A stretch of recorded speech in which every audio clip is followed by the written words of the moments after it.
Hey guys, Morgan's Maintenance, episode 113 of Guess the Trades, where subscribers send in their loadouts. We take a look at those pictures, and then we see if we can guess in the comment section below what it is that they do with those tools. Well, back in episode 112, we looked at Jordan Stanley's loadout of his Milwaukee Pike Out open tote, along with an organizer and all the stuff that was in that. What was it that he did with those tools? He told me in his email that he is an appliance technician. So now you know. Now you know if your guess was correct or not. Again, appreciate you, Jordan, for sending your loadout.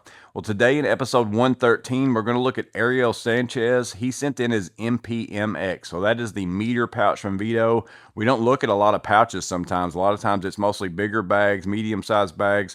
So today we're just going to look at a pouch loadout. We're going to see what he has in his MPMX, and then ultimately we're going to see if we can guess what it is that he does with those. But let's go ahead and jump into Ariel's tools. So first picture here is the MPMX. We can see some Klein screwdrivers, probably a pair of Knipex pliers based on the handles. We'll see that in a minute. Looks like also a Fluke meter, couple Klein non-contact voltage testers, one with a flashlight, one with the infrared thermometer.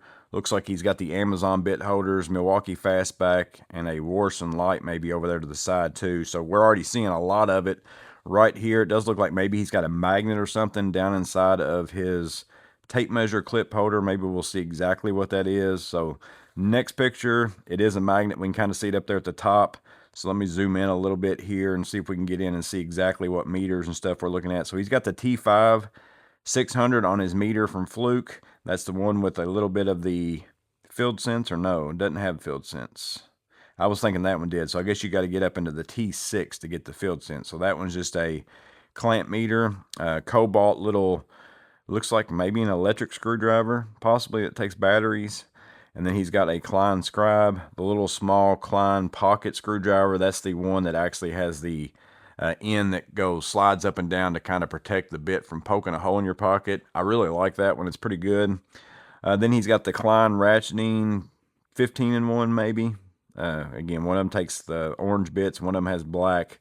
I think that was the 15-in-1. And then he's also got the Klein probably 20-in-1 with the bit holding, and then also the flip socket. Going on over, we've got the Knipex forged wire strippers. Those are in the dipped handles. Those are the ones I actually carry in my MP2X as well. So he's got the same strippers as me. And then up here we've got a slotted and a Phillips on the Milwaukee bits. And then it looks like he's got a 1/4 5/16 small short little Malco as well. And then there are his, again, Klein infrared, and then also a flashlight on the non-contact voltage testers. And then he's got the Klein GFCI tester, the digital tester. And man, I really love that thing. I've got that one. I've got the Kaiweets version as well. But the digital tester has been so nice that you can just unplug it and still look at your reading. That's the big thing to me about it, because there's tons of times where I have to stick my tester in somewhere and I might not can see those lights exactly right, but being able to pull that out and actually see voltage and all that kind of stuff, I absolutely love it. So I really like it. Let me know in the comments below how many of you are using, whether it's the Klein, Kaiweets, whatever, you've just kind of switched over to a digital GFCI tester. Let me know that. But he also has, again, the Warson. I think it's Warson. Yeah. I can't remember the part number, but I've got the black one of that. I can't remember is it like a T10 or T7 or something like that.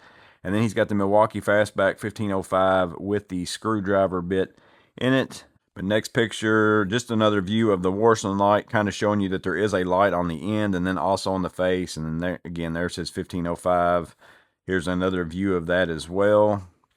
And then here is the backside of his Fluke. So he's figured out a way to put a magnet on there. I don't think I've figured out a way to put a magnet on my T6 1000 yet. So interested to see how you accomplish that. Is it actually mounted to it? So I came up with a way for my Fluke 324 I made a magnet thing to fit within my clamp. Whenever I'm not using the clamp, I can still use it. But interested to see maybe how you've got that hooked on there.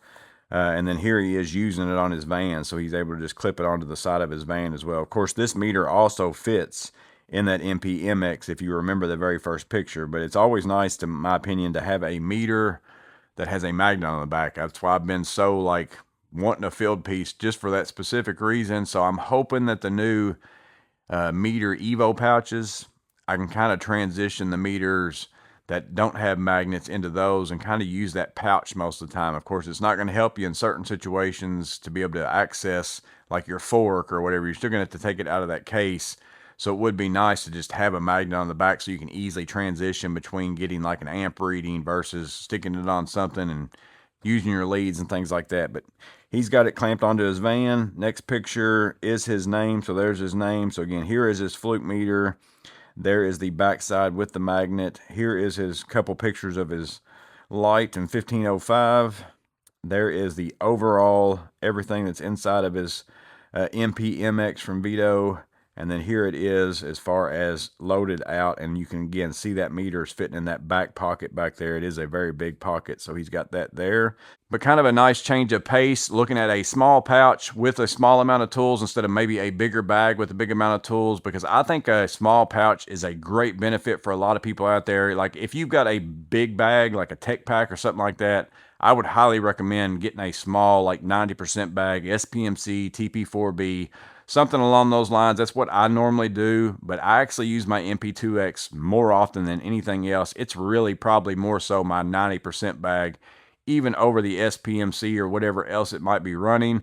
And there's some other benefits with running a pouch as well. One is you can clip it onto your side, free up both hands. You can't necessarily do that with a bag except for you set it down. But if I'm doing a job where I'm walking around multiple areas within the same job site, it's nice to not have to pick up your bag and carry it around.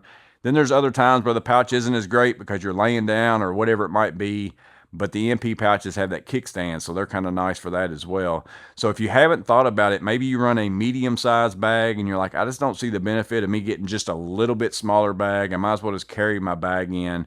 Maybe you should think about getting a pouch. I absolutely love mine, use it all the time. But maybe you've got some questions for the MPMX. Ariel can maybe answer some of those if you drop those in the comment section below as well. Don't forget to guess what it is you think Ariel does with this set of tools in his MPMX. I look forward to your answers. As always, I hope this video was helpful. You guys stay safe, have a blessed day, and I'll see you in the next video.